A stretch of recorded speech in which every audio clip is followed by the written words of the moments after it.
The Eagle Valley Speech and Debate team is your 3A state champions this year with a very decisive win in Niwot.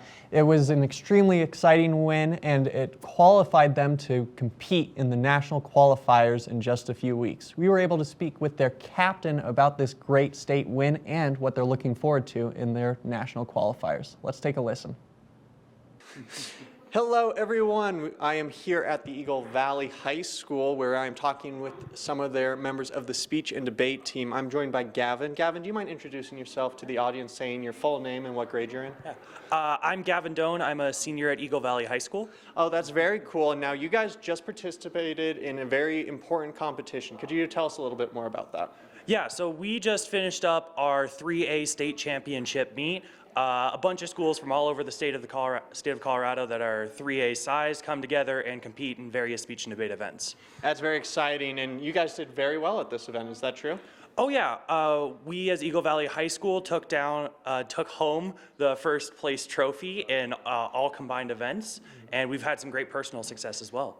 Yeah, for sure. Now, speech and debate, there's a bunch of different sort of events that take place, and you compete in them individually. What sort of events did you participate in? Mm-hmm. So I did humorous interpretation, where I take any piece of published literature, like a book, a movie, a script that's already been published, and I perform it for the audience. Mm-hmm. And I also participated in impromptu speaking over the weekend, where you're given one of 3 topics and must make a 5-minute speech from that. So I enjoy those both greatly. Yeah, for sure. They both seem extremely interesting. Now, the humorous interpretations, how long of a performance is that usually? So it's 10 minutes. You got about a 30-second grace period, so you're really trying to make sure you're always on time because there's a lot of factors outside of your control when you're performing a lot of the time. For sure. And how do you sort of prepare yourself to do one of these events? Well, obviously you got to find the right script, and you're trying to figuring out all the voices and positions that you have for all your characters, where your characters are going to be kind of positioned in space, and just in general what you want the audience to take away from your performance. So that's really what I'm thinking about. And then when I go into a round, I'm obviously trying to have as much energy and gusto as possible. For sure. Now, what sort of script did you use for your humorous interpretation? Okay, I used a musical script this year. I actually used The Producers by Mel Brooks, and yeah, I had a lot of fun figuring out how I wanted to interpret the story. It was a super fun process. Oh, I'm sure. Now, how many years have you been participating with the speech and debate team here at Eagle Valley? This is my 4th year, so I've done it every year I've been in high school. So what sort of got you wanting to start it in the first place? It was a complete fluke. I got recommended it offhand by my 8th grade English teacher, and I came into it really thinking I'd be a super good debater.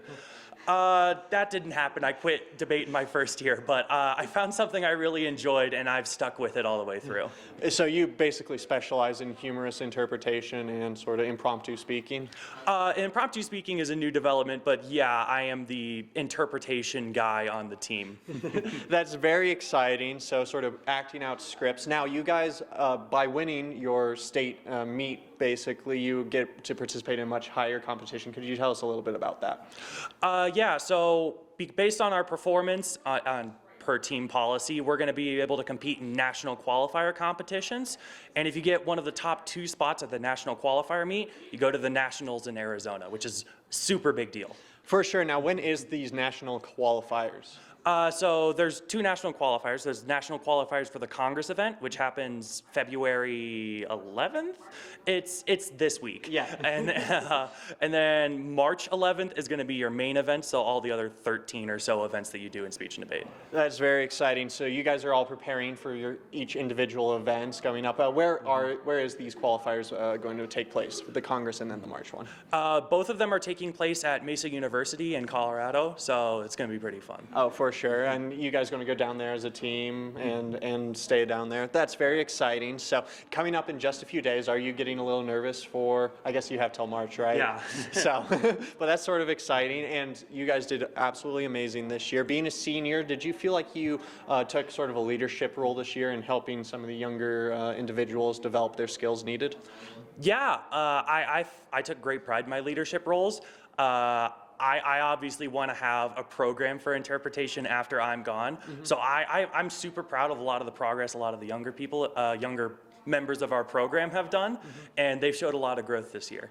That's super exciting. Now, Gavin, such a great event. How did your school take it when they heard that you guys had won your state championship? The school at large or our team? Well, both.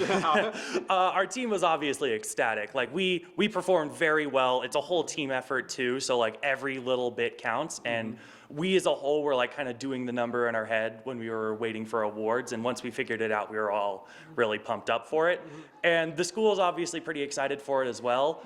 We haven't had like a state champion, we haven't had a state champion in a long time. Yeah. So getting home, being able to take home that big plaque and put it in our trophy case has been a great source of pride for our program. For sure, and it's such a good boost to morale, especially for this team for this year. I'm sure that it will grow as the years come by just due to your great performance. But Gavin, thank you so much for speaking with me today. I can't wait to see how well you do at the national qualifier, and good luck. Thank you so much. It was a pleasure talking with you. Pleasure talking with you. That's all the time that we have for this episode of The Scoreboard. If you have any story ideas, please feel free to email us at scoreboard@tv8vail.com. And as always, if you've missed any of our recent episodes, you can find them all at thescoreboardnation.com. I've been your host, Brett Ferraro, and I can't wait to see you all next time.